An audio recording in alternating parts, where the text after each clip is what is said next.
Hello दोस्तों, आप सभी का स्वागत है आपके अपने YouTube चैनल आरजी इंस्टीट्यूट पर। और दोस्तों, मैं हूं राम सिंह यादव। आज हम आपको इस वीडियो में क्लास 11 की ऑर्गेनिक केमिस्ट्री का जो आगे नेक्स्ट श्रृंखला पढ़ाने वाले हैं। दोस्तों, उससे पहले अगर चैनल पर पहली बार है तो चैनल को सब्सक्राइब कर कीजिए, बेल आइकन के बटन को दबाइए, जिससे आने वाली वीडियो का नोटिफिकेशन आपके पास सबसे पहले प्राप्त हो सके। देखो दोस्तों, हम पढ़ रहे थे नोमेनक्लेचर ऑफ ऑर्गेनिक कंपाउंड्स। उसमें हमने कॉमन नेम कंप्लीट कर लिया था, फिर हमने स्टार्ट किया था डेराइव्ड नेम अर्थात व्युत्पन्न नेम।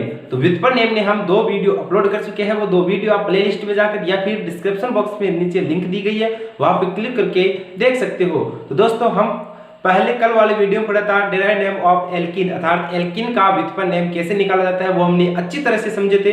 आज हम स्टार्ट कर रहे हैं डेराइव्ड नेम ऑफ एल्काइन अर्थात एल्काइन का व्युत्पन्न नेम। तो एल्काइन का व्युत्पन्न नेम, तो देखो दोस्तों, डेराइव्ड नेम ऑफ एल्काइन। अब एल्काइन होता है तो एल्काइन में क्या आएगा? त्रिबंध। एल्कीन में क्या था? द्विबंध। एल्केन में एकल बंध। तो एल्काइन पढ़ेंगे, एल्काइन में आएगा आपके पास त्रिबंध। तो इसमें सबसे पहले बात करेंगे कि पेरेंट क्या होता था, पेत्रक क्या होता है। तो इसके अंदर पेत्रक होगा। पेत्रक बताया था व्युत्पन्न नेम निकाल समय पेत्रक का प्रयोग करना होगा। तो पेत्रक क्या होगा इसमें? तो देखो, पेत्रक के लिए ये यूज किया जाएगा आपके पास ये वाला, या इसी को बोल सकता हूं मैं CH ट्रिपल बॉन्ड CH। इसको हम क्या लिखेंगे पेत्रक के रूप में? एसिटिलीन। क्या लिखेंगे? एसिटिलीन।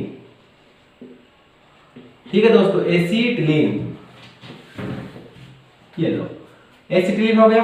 अब पेत्रक एसिटिलीन होता है। अब देखो दोस्तों, एग्जांपल से समझाता हूं मैं आपको अच्छी तरह से। तो एग्जांपल नंबर 1 देखो क्या है। जैसे आ जाए आपके पास CH3 bond C triple bond C bond CH3। बोले इसका व्युत्पन्न नेम बताइए। तो अब इसका व्युत्पन्न नेम आपको बताना है, तो कैसे बताओगे? सबसे पहले चेक करो कि कौन सा न्यूनतम पेत्रक क्या है, इस यौगिक में पेत्रक क्या है। तो मैंने आपको बताया था पेत्रक कैसे पहचानेंगे। न्यूनतम कार्बन वाला हाइड्रोजन पेत्रक होता है। ये न्यूनतम हाइड्रोजन वाला जो कार्बन होता है वो पेत्रक होगा। तो देखो, यहाँ पर 3 हाइड्रोजन है, यहाँ पर 3 है, यहाँ पर 1 हाइड्रोजन भी नहीं है, यहाँ पर भी नहीं है, तो ये वाला पेत्रक होगा। अब इस स्थिति में अगर आप पहचानने में दिक्कत आए तो मैंने आपको एक ट्रिक और बताई थी कि सबसे पहले आपको पेत्रक में तो क्रम दिया था, उसे फंक्शनल ग्रुप देना है। सबसे पहले फंक्शनल ग्रुप अगर यौगिक उपस्थित है तो उसको आप क्या मानेंगे? पेत्रक मानेंगे। फिर मैंने बोला था कि त्रिबंध उपस्थित हो, फिर बोला था द्विबंध वाला, फिर बोला था एकल बंध वाला। अगर इन यौगिकों में यौगिक में अगर क्रियात्मक समूह उपस्थित है तो उसको पेत्रक मान लो। अगर त्रिबंध उपस्थित है तो उसको मान लो, अगर द्विबंध उपस्थित है तो उसको मान लो, अगर एकल बंध है तो एकल बंध में बता दिया।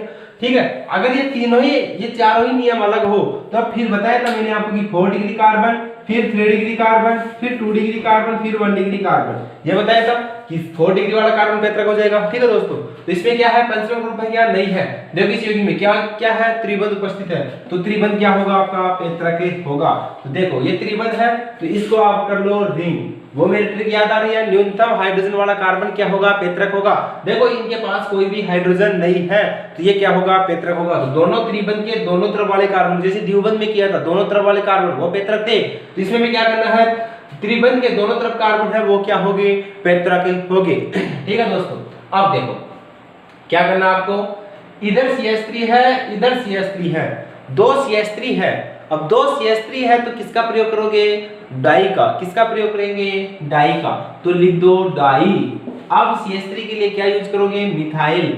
लिख दो ऐसे कैसे बच्चों? मिथाइल। लिख दिया, डाई मिथाइल।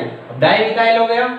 इसके लिए पेत्रक क्या बोला था? देखो, C ट्रिपल बॉन्ड C, ये ला C ट्रिपल बॉन्ड C, इसको बोले थे हम एसिटिलीन। क्या बोले थे? एसिटिलीन। तो लिख दो ऐसे कैसे? एसिटिलीन। लिख दिया एसिटिलीन। तो क्या हुआ? Di methyl acetylene. दोस्तों, अगर ऑप्शन में सिमेट्री अनसिमेट्री आ रहा है तो आपको कौन सा होगा? इसमें सिमेट्री वाला आंसर हो जाएगा। देखो कैसे, इधर एक CH3 है, इधर एक CH3, सम्मिलित है यौगिक, तो क्या लग जाएगा आगे? Symmetry dimethyl acetylene. ऑप्शन के हिसाब से आपको आंसर देना है। मैंने इससे पहले वाले वीडियो में अच्छी तरह से आपको बताया था कि सिमेट्री कहां पर, अनसिमेट्री कहां पर, तो आप वो वीडियो देखना। ठीक है दोस्तों, एग्जांपल नंबर 2 देखो। जैसे आपके पास आ जाए CH3 bond CH2 bond C triple bond C bond CH3। बोले इसका व्युत्पन्न नेम बताइए। तो इसका व्युत्पन्न नेम निकालना आसान है दोस्तों। ये तो हो गया आपका पेत्रक। क्या हुआ? पेत्रक। ये पेत्रक हो गया। चलो कोई दिक्कत नहीं। ये इसे क्या बोलेंगे हम? CH3 को मिथाइल बोलेंगे। इसको क्या बोलेंगे हम? इथाइल बोलेंगे। तो इथाइल और मिथाइल में अल्फाबेट लगा लो। इसमें E अर्थात ये E से स्टार्ट होता है इथाइल, ये मिथाइल M से स्टार्ट होगा। तो E और M में पहले कौन आता है? E आता है। अल्फाबेट में कौन आता है? E आता है। तो इसको बोलेंगे हम इथाइल। तो पहले लिख दो इथाइल, फिर इसको क्या बोलेंगे मिथाइल, तो लिख दो मिथाइल, इथाइल मिथाइल। फिर पैतृक क्या होता है, पैतृक को सबसे लास्ट में लिखना है आपको, क्या सबसे लास्ट में लिखना है। तो पैतृक क्या होगा इसके लिए देखो bond c triple bond c, इसको क्या बोलते हैं एसिटिलीन, क्या बोलेंगे एसिटिलीन। ये लो क्या हुआ व्युत्पन्न नेम इथाइल मिथाइल एसिटिलीन। अब देखो दोस्तों कंफ्यूज करता हूं आप लोगों को, जैसा आ जाए CH2 double bond CH bond C triple bond CH, बोले इसका व्युत्पन्न नेम बताइए। और इस कंडीशन में आपको क्या करना है दोस्तों, देखो द्विबंध भी आ गया, त्रिबंध भी आ गया, एकल बंध भी आ गया। क्या द्विबंध भी आ गया, त्रिबंध भी आ गया और एकल बंध का केस भी आ गया, तीनों केस आ गए। इस स्थिति में आपको क्या करना है, तो इधर देखो इस स्थिति में दोस्तों आपको सबसे पहले वही मेरी वाली ट्रिक लगानी है। आपको क्या थी मेरी वाली ट्रिक, न्यूनतम कार्बन वाला हाइड्रोजन, न्यूनतम हाइड्रोजन वाला कार्बन पैतृक होता है। क्या न्यूनतम हाइड्रोजन वाला कार्बन पैतृक होता है, या जिस कार्बन के पास कोई भी हाइड्रोजन ना हो वो कार्बन भी पैतृक होगा। तो देखिए इसमें सबसे पहले देख लीजिए दोस्तों, इस कार्बन के पास क्या हाइड्रोजन है, क्या नहीं है। देखो इसके पास एक है, इसके पास एक है, इसके पास दो है। देखो इस कार्बन के पास कोई भी हाइड्रोजन नहीं है, तो इस कार्बन के जस्ट आगे देखो त्रिबंध वाला है, तो ये हो जाएगा आपका पैतृक। ठीक है, अगर आप इससे सहमत नहीं होते तो फिर चलो उसके ऊपर सबसे पहले चेक करो कि यौगिक में क्रियात्मक समूह है क्या, फिर चेक करो त्रिबंध है क्या, फिर चेक करो द्विबंध है, फिर एकल बंध। ये देख लो फर्स्ट रूल ये था, फिर दूसरा 4 डिग्री 3 डिग्री 2 डिग्री 1 डिग्री का रूल वाला था। तो पहले ये देखो क्या इस यौगिक के अंदर आपको क्रियात्मक समूह दिखाई दे रहा है क्या दोस्तों, नहीं दे रहा है। देखो क्रियात्मक समूह नहीं है, अगर क्रियात्मक समूह नहीं है तो फिर चलो त्रिबंध के ऊपर, क्या त्रिबंध इस यौगिक में है क्या, देखो त्रिबंध है और द्विबंध भी है, त्रिबंध द्विबंध और एकल बंध तीनों केस आ रहे हैं। तो देखो मैंने वरीयता के ऑर्डर के हिसाब से लिखा है कि सबसे पहले आपको क्रियात्मक समूह को देना है, फिर त्रिबंध को देना है, फिर द्विबंध को देना है, फिर एकल बंध को देना है। तो इसमें देखो त्रिबंध उपस्थित है, ओनली क्या देखो फंक्शनल ग्रुप फिर त्रिबंध, तो त्रिबंध को वरीयता पहले देना पड़ेगा द्विबंध की तुलना में। ठीक है दोस्तों, तो त्रिबंध को मैं वरीयता पहले दूंगा, तो ये क्या होगा आपका पैतृक होगा। क्या होगा, ये वाला पैतृक ही होगा। ठीक है दोस्तों, मान लिया ये पैतृक हो गया। अब इसके लिए क्या लिखे CH2 double bond CH bond, क्या इथाइल लिख दे, जैसे एल्केन में पैतृक क्या लिखा था मैं इसके लिए इथाइल, क्या लिखा था इथाइल, तो इसके लिए भी इथाइल लिख देंगे आप, बिल्कुल गलत होगा दोस्तों, वो पैतृक होता। जब ये वाला CH2 डबल बॉन्ड CH ये पैतृक के रूप में हो तब तो हम लिखेंगे इथाइल, क्या लिखेंगे इथाइल, जब ये पैतृक के रूप में हो तभी इथाइल, अन्यथा क्या लिखना आपको। देखो एक समूह बताया था मैं आपको, जब कॉमन नेम पढ़ा रहा था उस टाइम बताया था CH2 double bond CH bond ये समूह हो, इस ग्रुप को बोला जाता है वाइनिल ग्रुप। क्या बोला जाता है दोस्तों, वाइनिल ग्रुप है। क्या बोलेंगे इसको, vinyl group. CH2 double bond CH ये डायरेक्टली क्रियात्मक समूह जुड़ेगा या पैतृक से जुड़ेगा, किसी से भी जुड़ेगा मान लीजिए, तो इसको क्या बोलेंगे वाइनिल ग्रुप। इस वाले समूह को CH2 डबल बॉन्ड CH को वाइनिल ग्रुप है। तो इसके लिए क्या लिखेंगे दोस्तों, ना कि इथाइल लिखेंगे, इथाइल नहीं लिखना है, क्या लिखोगे वाइनिल, तो लिख दो ऐसे कैसे वाइनिल, लिख दिया वाइनिल। अब इसके लिए क्या लिखोगे, ये पैतृक है आपका इस यौगिक का, इस यौगिक में यही है पैतृक, इस पैतृक को क्या नाम देते हैं, देखो C ट्रिपल बॉन्ड CH, तो इस पैतृक को क्या देते थे एसिटिलीन, क्या देते थे एसिटिलीन। ये लो हो गया वाइनिल एसिटिलीन। फिर नेक्स्ट एग्जांपल देखो, जैसे एग्जांपल आ जाए आपके पास CH2 double bond CH bond CH2 bond C triple bond CH। अब देखो इसमें भी द्विबंध का केस आ गया, एकल बंध का आ गया, त्रिबंध का आ गया।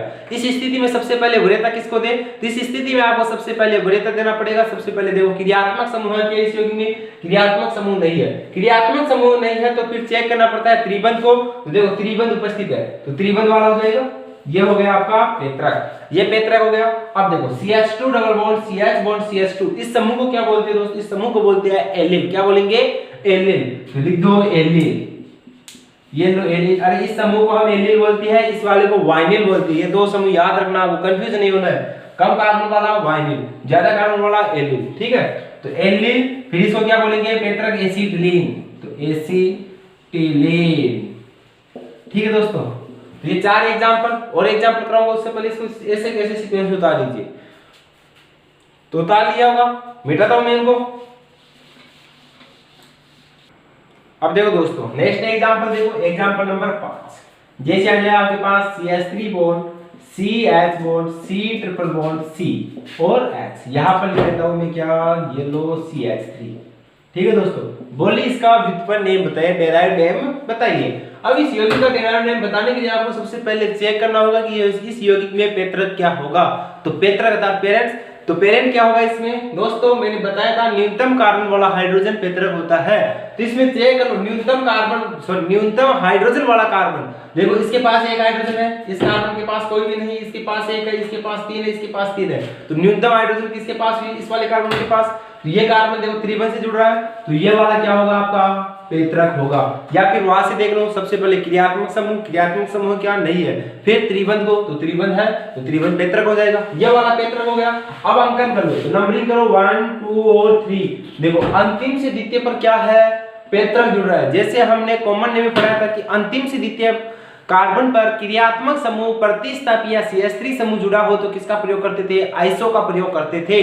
किसका प्रयोग करते थे, आइसो का प्रयोग करते थे। यहाँ पर मैं और एक रूल और लगा देता हूँ कि अगर क्रिया अंतिम से द्वितीय पर पेत्रक वाला कार्बन जुड़ा हो, तो पेत्रक वाला कार्बन जुड़ रहा है तो क्या होगा, आइसो का प्रयोग करना आपको। यहाँ पर भी देखो अंतिम से द्वितीय पर क्या जुड़ रहा है, ये वाला समूह जुड़ रहा है, ये वाला कौन सा है, ये पेत्रक है, तो इस यौगिक का पेत्रक है, ये समूह से जुड़ रहा है, तो क्या लिखेंगे, आइसो।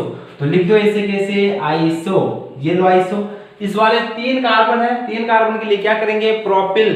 पता है आपको प्रोपिल क्यों लिखा, अरे पता होगा प्रोपिल, क्योंकि यहाँ से एक हाइड्रोजन माइनस है। मैंने आपको बताया था कॉमन नेम में अच्छी तरह से क्यों है, एक हाइड्रोजन माइनस है तो प्रोपिल। अगर यहाँ पर यह हाइड्रोजन ना होता, CH3 CH2 CH3 होता, तब लिखते प्रोपेन, ठीक है, इसको लिखे प्रोपिल, सही, आइसोप्रोपिल। इसके लिए पेत्रक क्या लिखेंगे, एसिटिलीन। क्या लिखेंगे दोस्तों, एसिटिलीन। तो लिख दो ऐसे कैसे, ये लो बन गया आपका व्युत्पन्न नेम आइसोप्रोपिल एसिटिलीन। ठीक है दोस्तों, नेक्स्ट एग्जांपल देखो, जैसे आ जाए आपके पास CH3 C, फिर CH3 CH3 CH2 C triple bond CH, बोले इसका व्युत्पन्न नेम बताइए। अब इस यौगिक का आपको व्युत्पन्न नेम बताने से पहले दोस्तों ये चेक करना पड़ेगा कि इस यौगिक में पेत्रक क्या है। तो अब आपको पेत्रक ढूंढना है, तो मैंने बताया था पेत्रक के लिए न्यूनतम हाइड्रोजन वाला कार्बन पेत्रक होता है, न्यूनतम हाइड्रोजन वाला कार्बन पेत्रक होगा। देखो न्यूनतम इसके पास एक तो ये है, अब एक ही है, अब 2 कार्बन आ गए जिनके पास हाइड्रोजन नहीं है। इस स्थिति में दोस्तों आपको क्या करना है वो याद कर लो, फंक्शनल ग्रुप है क्या इस यौगिक में, नहीं है। फिर फंक्शनल ग्रुप नहीं है तो देखो त्रिबंध, क्या त्रिबंध है क्या, बिल्कुल त्रिबंध है। अब आप बोलेंगे कि देखो इसको अच्छी तरह समझो, फंक्शनल ग्रुप, फिर त्रिबंध, फिर द्विबंध, फिर एकल बंध, फिर 4 डिग्री कार्बन, फिर 3 डिग्री कार्बन, फिर 2 डिग्री कार्बन और फिर 1 डिग्री कार्बन, ये हो गए। तो मैंने उस टाइम आपको बताया था डेराइव्ड व्युत्पन्न नेम की फर्स्ट क्लास थी ना, उस क्लास में बताया था कि ये रूल था, फर्स्ट रूल ये था, पेत्रक पहचानने की फर्स्ट शर्त ये थी, फिर दूसरी शर्त ये थी। पहले आपको फर्स्ट शर्त लगानी है दोस्तों, ऐसा नहीं कि इस कार्बन को क्या बोलेंगे हम, 4 डिग्री कार्बन है, पता है 4 डिग्री क्यों है, क्योंकि 4 कार्बन जुड़ रहे हैं, 1 2 3 4, तो 4 डिग्री बोल दिया।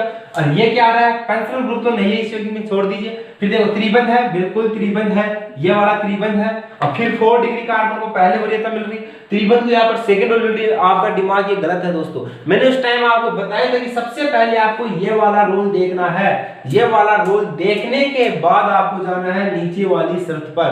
तो पहले ये रूल देखो, क्रियात्मक समूह के यौगिक में नहीं है, त्रिबंध है, बिल्कुल त्रिबंध है, तो बस नीचे जाने की जरूरत नहीं है आपको, यहीं पर आपको पेत्रक मिल गया। अगर त्रिबंध भी ना होता, क्या त्रिबंध भी ना होता, फिर द्विबंध पर जाते, द्विबंध नहीं, एकल बंध में जाते। अब एकल बंध तो है, एकल बंध में फिर चलो 4 डिग्री कार्बन है कि 3 डिग्री, फिर 4 डिग्री के हिसाब से ये वाला पेत्रक हो जाता। लेकिन आपको 4 डिग्री पर जाना ही नहीं है दोस्तों, उससे पहले क्योंकि त्रिबंध वाला मिल गया, तो त्रिबंध वाला क्या होगा, पेत्रक होगा।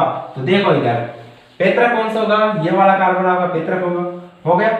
अब बोलो अंकन कर लो, अंकन इस तरह से करो 1 2 और 3। क्यों किया इस तरह से, क्योंकि न्यूनतम अंक मिलना चाहिए पेत्रक वाले, जैसे क्रियात्मक समूह को न्यूनतम अंक मिलते हैं, सही। तो 1 2 और 3 अंतिम से द्वितीय पर क्या आ रहा है, 2 CH3 आ रहा है, क्या आ रहा है दोस्तों, 2 CH3। तो किसका प्रयोग करेंगे, नियो का प्रयोग करेंगे, सीधी बात है, नियो, लिख दिया नियो। अब नियो का प्रयोग कर दिए, टोटल कार्बन काउंट कर लो 1 2 3 4 5, 5 कार्बन है, 5 कार्बन के लिए क्या लिखोगे, पेंटेन, बिल्कुल गलत, पेंटेल। क्या लिखोगे, नियो पेंटेल, ठीक है, क्यों, एक हाइड्रोजन माइनस है, पेंटेल हो गया। इसको क्या बोलेंगे, इसके लिए पेत्रक क्या लिखेंगे, एसिटिलीन। क्या लिखोगे दोस्तों, एसिटिलीन, ये लो ऐसे कैसे लिखते हैं, एसिटिलीन, सही, नियो पेंटेल एसिटिलीन। फिर नेक्स्ट एग्जांपल देखो, एग्जांपल नंबर 7, जैसे आ जाए CH3 CH2, फिर बोले यहाँ पर C, फिर देखो C ट्रिपल बॉन्ड CH, यहां पर लिख देता हूं मैं एक CH3, ठीक है दोस्तों। और यहाँ पर लिख देता हूँ मैं CH3। ये लो, ये बन गया आपका एक और एग्जाम्पल।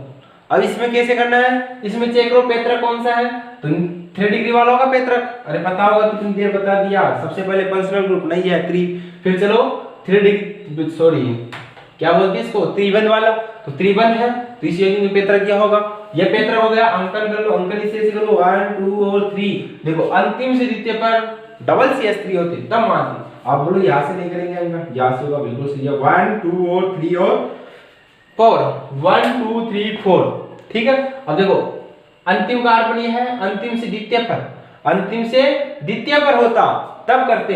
अब दोस्तों आप दिमाग लगा रहे होगे कि अंतिम से द्वितीय अगर हम यहाँ पर एक हाइड्रोजन बटा दे, जैसे वो देखो इधर CH3, ये लिख दूं मैं यहाँ पर, क्या CH3 लिख दूं। अब अंकन क्या होगा, तीसरा। अब देखो अंतिम से द्वितीय पर आ गया ना, उस टाइम अंतिम से द्वितीय पर कुछ भी नहीं समझा ना, तो वो तो आप आसान से कर सकते हो। इसमें देखो क्या आएगी दिक्कत, अंतिम से द्वितीय पर है CH3, अंतिम से द्वितीय पर क्या रहा है CH3, तो क्या आइसो का प्रयोग करते, बिल्कुल गलत है दोस्तों। अंतिम से द्वितीय पर CH3 नहीं है, देखो अंतिम से द्वितीय पर क्या रहा है, ये वाला समूह आ रहा है, तब हम आइसो का प्रयोग करते थे। अगर अंतिम से द्वितीय पर CH3 भी होता तब भी आइसो का प्रयोग करते, लेकिन यहाँ पर देखो अंतिम से द्वितीय पर CH3 और क्या आ रहा है, ये पेत्रक वाला कार्बन आ रहा है, दोनों साथ साथ आ रहे हैं। तो ऐसा तो मैंने कोई रूल नहीं बताया आपको, बोला था कि अंतिम से द्वितीय पर ओनली फॉर CH3 हो तब आइसो का प्रयोग करते। CH3 कैसे होता, जैसे आगे लिख देते CH2, ठीक है दोस्तों। जब कॉमन नेम बताया तो मैं आपको अच्छी तरह से आइसो का प्रयोग क्या होता है, तो इसके लिए क्या करना है, इसके लिए करना है कि पेत्रक वाले कार्बन को पकड़ो, तो ये वाला पेत्रक है, इसको पकड़ लिया हमने ऐसे कैसे।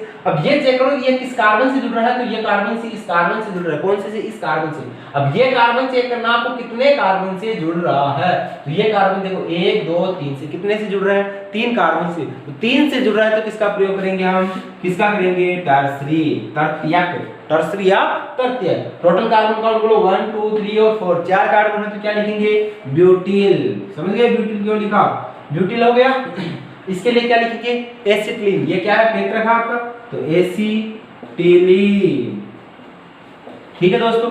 फिर नेक्स्ट एग्जांपल देखो, एक एग्जांपल और देख लो, जैसे है 5वां example, CH3 CH2 bond C, CH3 bond C, triple bond CH, और यहां पर लिख देता हूं मैं, जैसे आ जाए यहाँ पर CH3, बोले इसका व्युत्पन्न नेम बताइए। अब इस यौगिक का व्युत्पन्न नेम बताना आपको, ठीक है दोस्तों। मिथाइल छोड़ो यहाँ पर, यहाँ पर CH3, ठीक है, CH3 CH2 C, CH3 C, triple bond CH, ये वाला समूह आपके पास। तो इसमें बोले कि इसका व्युत्पन्न नेम बताइए, तो इसका व्युत्पन्न नेम कैसे बताओगे दोस्तों, पेत्रक चेक करो, तो पेत्रक तो ये हो गया आपका सीधा सीधा दिखाई दे रहा होगा, त्रिबंध वाला पेत्रक होगा, ये वाला पेत्रक हो गया। अब क्या करना आपको, अंकन, तो अंकन इसी तरह से करो 1 2 3 और 4, क्योंकि इस तरह से, क्योंकि न्यूनतम कार्बन इसको मिल रहा है ना 1 2, पेत्रक वाले को न्यूनतम मिल रहा है 1 2, इधर से करोगे 1 2 3 पर आएगा, तो 1 2 वाला केस अच्छी तरह से आएगा 1 2, ठीक है। अब नियम लगा लो, अंतिम से द्वितीय करते हैं ना, अंतिम से द्वितीय पर CH3 तो आइसो का प्रयोग करते हैं, अंतिम से द्वितीय पर डबल CH3 तो नियो का प्रयोग करते हैं, अंतिम से द्वितीय पर कुछ भी नहीं है, कुछ भी नहीं है, देखो अंतिम से द्वितीय पर कुछ भी नहीं है। अगर यहाँ पर कुछ भी नहीं है, आप बोलोगे कि इसको हटा दो, इसको हटा दो, इसको हटा देंगे तो ये एग्जांपल बन जाएगा, देखो ये वाला बन जाएगा, इस वाले कार्बन को हटा दे, फिर बोलेंगे CH3 C CH3, देखो अंतिम वाला ये होगा, अंतिम से द्वितीय पर क्या रहा है, फिर देखो अंतिम से द्वितीय पर क्या रहा है, ये पेत्रक आ रहा है, तो किसका प्रयोग करेंगे, आइसो का। इसको हटाने से कोई फर्क नहीं पड़ेगा दोस्तों, इसको हटाते ही तो एग्जांपल चेंज हो जाएगा, और वो एग्जांपल कौन सा आएगा, ये एग्जांपल जो मैं आपको करा चुका हूं, ठीक है। इसमें क्या करना आपको, अंतिम से द्वितीय पर क्या रहा है, अंतिम कार्बन हो गया, ये द्वितीय है तो इसके ऊपर कुछ भी नहीं है। इस स्थिति में क्या करना आपको, पेत्रक वाले कार्बन को पकड़ो, पकड़ लिए ये पेत्रक वाला कार्बन। अब ये कार्बन चेक करो किस कार्बन से जुड़ रहा है, तो ये कार्बन इस कार्बन से जुड़ रहा है। अब ये कार्बन चेक करो कितने कार्बन से जुड़ रहा है, तो ये कार्बन 1 2 से जुड़ रहा है, कितने से, 2 से, तो 2 से जुड़ रहा है, तो किसका प्रयोग करेंगे, सेकेंडरी का। किसका प्रयोग करेंगे दोस्तों, सेकेंडरी, ये हो गया सेकेंडरी। टोटल कितने कार्बन है, 4 कार्बन है, 4 के लिए क्या लिखेंगे, ब्यूटिल, और पेत्रक क्या है, एसिटिलीन, क्या आएगा, एसिटिलीन, तो लिख दो इसी कैसे, सेकेंडरी ब्यूटिल एसिटिलीन। दोस्तों 8 एग्जांपल हो गए,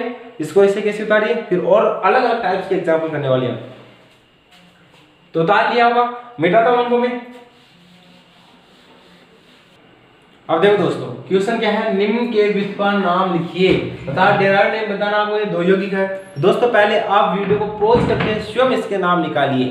तो दोस्तों आपने ऐसा किया होगा, अगर आपके नाम सही है तो चेक करना और कमेंट सेक्शन में जरूर बताना कि हमारा सही था। तो देखो दोस्तों क्या करना आपको इसमें, इस यौगिक देखो पहले ये वाला यौगिक है, तो इसमें क्या है, तीनों मिक्स दे दिए हमें, पता नहीं कि कौन सा है, आपको कैसे पता चलेगा एल्केन है कि एल्काइन है ना। मैंने अलग अलग पढ़ाया, एल्केन का व्युत्पन्न नियम अलग से पढ़ाया, एल्कीन का अलग से पढ़ाया, एल्काइन का अलग से पढ़ाया। अब ये क्वेश्चन दे दिया, इस क्वेश्चन में आप कैसे पहचानेंगे कि ये एल्केन है कि एल्काइन। दोस्तों देखो एकल बंध है पूरी यौगिक में, तो किसका है, एल्केन का, ठीक है। अब इस स्थिति में क्या करना आपको, मैंने ट्रिक बताई थी आपको, न्यूनतम हाइड्रोजन वाला कार्बन पेत्रक होगा, न्यूनतम हाइड्रोजन वाला कार्बन पेत्रक होगा। तो देखो न्यूनतम हाइड्रोजन किस कार्बन के पास है, देखो इस कार्बन के पास 3 हाइड्रोजन, इसके पास 3, इसके पास 3 है, इसके पास 2 है, इसके पास 3 है, इसके पास 1 हाइड्रोजन है, इसके पास 1 हाइड्रोजन है। तो ये 2 कार्बन ऐसे हैं जिनके पास सेम 1 हाइड्रोजन है, ये न्यूनतम हाइड्रोजन वाला कार्बन है। अब इस स्थिति में किस वाले को पेत्रक माने और किस वाले को पेत्रक नहीं माने। दोस्तों ये 2 कार्बन है आपके पास, इस स्थिति में आपको उस वाले कार्बन को पेत्रक मानना है जिसको पेत्रक माने उस कार्बन से ज्यादा प्रतिस्थापी जुड़े हो। देखो दोस्तों कैसे, मान लीजिए मैंने इसको पेत्रक माना, किस वाले को, इस कार्बन को पेत्रक माना, ठीक है, इसको पेत्रक मानता हूं तो 1 और 1 2 CH3 हो गए। फिर ऊपर क्या बना, ये क्या है, 1 2 3 4 अर्थात सेकेंडरी वाला समूह है ना, सेकेंडरी, और ये 2 CH3। अगर मैं इसको पेत्रक ना मानूं और मानूं किसको दोस्तों, जैसे मैंने मान लिया, मान लीजिए इस वाले कार्बन को पेत्रक, ठीक है, इस वाले को पेत्रक मानते ही देखो प्रतिस्थापियों की संख्या ऑटोमेटिक बढ़ गई। कैसे, इधर CH3 है, इधर आइसोप्रोपिल, इधर इथाइल, ठीक है, इसको मानते हैं तब भी देखो 1 2 3 ही CH3, 3 ही प्रतिस्थापी। कैसे दोस्तों, एक बार वापस समझो, जैसे मान लीजिए मैंने इस काले कार्बन को पेत्रक माना, ये लो सही, अब प्रतिस्थापी काउंट कर लो, 1 2 और 3, ये वाला 3 ही प्रतिस्थापी है मात्र। मानो कि मैंने इसको नहीं माना और मैंने मान लिया किसको, इस वाले कार्बन को। अब प्रतिस्थापी काउंट करो, 1 2 और 3, कितने प्रतिस्थापी आए, 3 आए, 1 2 और 3। उस स्थिति में भी 3 थे, लेकिन उस स्थिति में क्या थे, 2 CH3 थे, फिर एक था सेकेंडरी वाला। इस स्थिति में देखो 1 मिथाइल है, 1 इथाइल है और 1 आइसोप्रोपिल है, आइसोप्रोपिल, ठीक है दोस्तों। इस स्थिति में आपको इसी को पेत्रक मानना पड़ेगा, ठीक है, इस वाले को पेत्रक मानना पड़ेगा। अब देखो, अरे स्वयं दिमाग लगाओ, इसमें CH3 के देखो, इस वाले को पेत्रक माने थे, उस टाइम 2 CH3 थे, तो CH3 इसमें एक CH3 आ गया, लेकिन एक क्या है, फिर एक बड़ा समूह आया आइसोप्रोपिल वाला। कौन सा, आइसोप्रोपिल वाला बड़ा समूह आ रहा है। फिर इधर इथाइल आ रहा है, उसमें क्या था, एक सेकेंडरी, बस एक ही था बड़ा समूह, इसमें 2 बड़े समूह आ रहे हैं, ठीक है दोस्तों। उस स्थिति में आपको स्वयं को दिमाग लगाना कि किसको पेत्रक मानना है। आप स्वयं दिमाग लगाना है कि बड़ा समूह कौन सा, ज्यादा प्रतिस्थापी किधर मिल रहे हैं, सेम मिलेंगे, सेम मिल रहे हैं, तो उस स्थिति में आप चेक करो कि ज्यादा प्रतिस्थापी का नाम रखने वाले, जैसे इधर मिथाइल था, फिर इधर मिथाइल था, ये मिथाइल था, ये सेकेंडरी था, लेकिन इसको चेंज करते देखो, इसको मैंने पेत्रक माना तो ये मिथाइल हो गया, ये आइसोप्रोपिल हो गया, ये इथाइल हो गया। आइसोप्रोपिल कैसे हुआ दोस्तों, देखो काउंट कर लो, 1 2 और 3, अंतिम से द्वितीय पर क्या जुड़ रहा है, पेत्रक वाला कार्बन जुड़ रहा है, तो आइसोप्रोपिल, ठीक है, इसको मिथाइल बोलते हैं। एक लाइन लिखो, नोट लगा के लिखना, आपको क्या लिखना है दोस्तों, वो नोट में देखो बोल रहा हूं, वो लिखना है आइसो, नियो और सेकेंडरी, टर्सरी को अंग्रेजी वर्णमाला क्रम में, अंग्रेजी वर्णमाला क्रम में गिना जाता है, गिना जाता है, ठीक है दोस्तों। आइसो, नियो, सेकेंडरी, टर्सरी को अंग्रेजी वर्णमाला क्रम में गिना जाता है। ये कॉमन नेम में भी सेम था, व्युत्पन्न नेम में भी गिना जाएगा। अब देखो इसको बोलेंगे आइसोप्रोपिल, क्या बोलेंगे, आइसोप्रोपिल, ये लिख दो इसी के आइसोप्रोपिल एक बार। इसको बोलेंगे हम मिथाइल, क्या बोलेंगे दोस्तों, इसको मिथाइल, ये लो।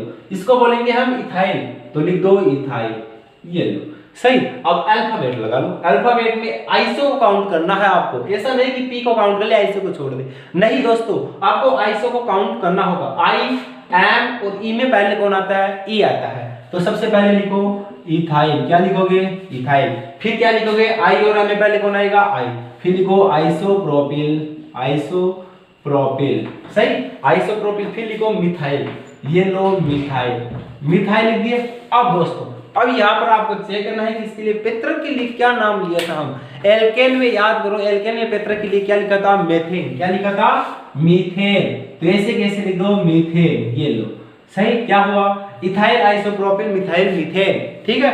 इसका बोले, इसका व्युत्पन्न नेम बताइए, तो दोस्तों देखो इसको उतार लेना, ये वाला तो, ठीक है। अब देखो इसका व्युत्पन्न नियम कैसा होगा? अब इस स्थिति में भी आपको क्या करना है, न्यूनतम हाइड्रोजन वाला कार्बन पैतृक होना चाहिए। तो देखो इसके पास दो कार्बन ऐसे हैं जो न्यूनतम हाइड्रोजन वाले हैं, ठीक है। इस स्थिति में मान लीजिए मैं एक बार इस वाले को पैतृक लेता हूं, ठीक है। सपोज एक बार इस वाले कार्बन को मैंने पैतृक माना, तो देखो मिथाइल मिथाइल मिथाइल, फिर ये समूह हो गया। इस समूह का कोई नाम नहीं होता दोस्तों, इस समूह का कोई नाम नहीं निकलेगा, निकालने की कोशिश करना, नहीं आएगा, ठीक है। अगर मान लीजिए मैंने इस वाले को ना लेकर पैतृक, मैंने इस वाले कार्बन को लिया, इस वाले कार्बन को लेता हूं, तो देखो प्रतिस्थता भी ऑटोमेटिक ज्यादा हो गई, इधर CH3 फिर ये टर्सरी समूह हो गया, ये सेकेंडरी हो गया। सही कैसे हुआ वो भी बताऊंगा। तो ये होगा आपका पैतृक। आपको स्वयं को दिमाग लगाने की किसको पैतृक मानना पड़ेगा, ये वाला पैतृक हो जाएगा, ये वाला नहीं होगा, ठीक है दोस्तों। अब देखो काउंट कर लो, तो 1 2 और 3 अंतिम से द्वितीय पर CH3 है, लेकिन साथ में क्या रहा है, पैतृक वाला कार्बन भी जुड़ रहा है। इस स्थिति में हम आइसोनियोन नहीं कर सकते। इस स्थिति में क्या करना आपको, इस स्थिति में पैतृक वाले कार्बन को पकड़ लिए ये लो। अब इस ये कार्बन चेक करो किस कार्बन जुड़ रहा है, तो ये पैतृक वाला कार्बन इस कार्बन से जुड़ रहा है। अब ये कार्बन चेक करो कितने कार्बन से जुड़ रहा है, तो ये कार्बन आपका 1 2 और 3 से जुड़ रहा है, 3 से जुड़ रहा है। तो इसके लिए क्या लिखेंगे, इस समूह को क्या लिखेंगे दोस्तों, इस समूह को लिखेंगे टर्सरी। फिर टोटल कार्बन 4 है तो ब्यूटिल, क्या लिखेंगे, टर्सरी ब्यूटिल, ये लो लिख दिए। इस वाले समूह को देखो अंकन कर लो 1 2 3 और 4, अंतिम से द्वितीय पर कोई भी समूह नहीं जुड़ रहा है। इस स्थिति में आपको क्या है, पैतृक वाले कार्बन को पकड़ो, पैतृक वाले कार्बन को पकड़ लिया। अब ये चेक करो किस कार्बन से जुड़ रहा है, तो ये इस कार्बन जुड़ रहा है, ये कार्बन 1 2 कार्बन से जुड़ रहा है, तो किसका प्रयोग करेंगे, जिसका नाम लिख लेना, किसका प्रयोग करेंगे दोस्तों, सेकेंडरी, लिख दिया सेकेंडरी द्वितीयक। टोटल 4 कार्बन है तो ब्यूटिल, ये लो ब्यूटिल, सही। इसको क्या बोलेंगे, मिथाइल, इसको क्या बोलेंगे, मिथाइल, दोनों को क्या बोलेंगे दोस्तों, मिथाइल। और मिथाइल में आगे क्या लिखा जाएगा, डाई मिथाइल। क्यों, CH3 दो मिथाइल, तो डाई का प्रयोग करना पड़ेगा, डाई मिथाइल। अब दोस्तों इसका व्युत्पन्न नियम लिखना है, अल्फाबेट लगा लो। अल्फाबेट में मैंने आपको बोला था आइसो को काउंट करना है, नियो को काउंट करना है, सेकेंडरी को काउंट करना है और टर्सरी को काउंट करना है, ठीक है। डाई और ट्राई को काउंट नहीं करना है दोस्तों, नहीं करना है। इस डाई वाले को छोड़ दो, ऐसे कैसे, M T और S, सही। टर्सरी को काउंट करना है, सेकेंडरी को काउंट करना है। T S M में पहले कौन आएगा, देखो S आता है 19 नंबर पर, 19 नंबर पर, T आता है 20 नंबर पर, M आता है 13 नंबर पर, सही। M मिथाइल, M आता है 13 नंबर पर, T आता है अल्फाबेट में 20 नंबर पर, S आता है 19 नंबर, ठीक है। अब देखो क्या करना आपको, पहले कौन आ रहा है, ये वाला आ रहा है, पहले आ रहा नहीं है, देखो 13 पहले आता है कि 19 पहले आता है कि 20 पहले, 13 वाला आता है पहले। तो पहले लिख दो मिथाइल, डाई मिथाइल, ये लो डाई मिथाइल। अब देखो S और T में पहले कौन आ रहा है, S, तो लिखो सेकेंडरी ब्यूटिल। और फिर लिखो टर्सरी ब्यूटिल, ये लो टर्सरी ब्यूटिल लिख दिया। फिर इसके लिए क्या लिखोगे, पैतृक, मीथेन, क्या लिखोगे, मीथेन, तो लिख दो मेथेन, ये लो। क्या हुआ कॉमन नेम, सॉरी व्युत्पन्न नेम क्या हुआ, di methyl secondary butyl tertiary butyl methane. तो दोस्तों आपके पास कोई सा भी एग्जांपल है, अगर आपको पैतृक पहचान आ गया तो आप व्युत्पन्न नेम आसानी से निकाल सकते हो। और मैंने कितने एग्जाम्पल करा दिए, उसके आधार पर बता दिए कि कैसे पैतृक पहचाना जाता है और किस प्रकार से आपको रूल के हिसाब से बताया, डायरेक्ट ट्रिक से बताया था। तो आज के लिए इतना ही काफी है दोस्तों। हमने पढ़ा क्या, डायरेक्ट नाम ऑफ एल्कीन का व्युत्पन्न नेम, सही। 3 वीडियो हम व्युत्पन्न नेम के कर चुके हैं। अब कल लेकर आएंगे हम एल्कोहल का व्युत्पन्न नेम पढ़ेंगे, ऐसे सही क्रियात्मक समूह के पढ़ेंगे अब कल। उनमें मिक्स में देंगे हम, क्रियात्मक समूह भी देंगे, त्रिबंध भी देंगे, द्विबंध भी देंगे और एकल बंध भी देंगे, 4 डिग्री कार्बन भी देंगे, 3 डिग्री कार्बन, 2 डिग्री, 1 डिग्री, सारा मिक्स में लेकर चलेंगे अब आगे, ठीक है दोस्तों। तो ये था आपके पास, ये 2 एग्जाम्पल थी। इसको ऐसे कैसे उतारना, आपको सीक्वेंस पे क्वेश्चन लिखना है और फिर इसको ऐसे कैसे उतारना है दोस्तों। आज के लिए इतना ही काफी, मिलते हैं नेक्स्ट वीडियो में। जय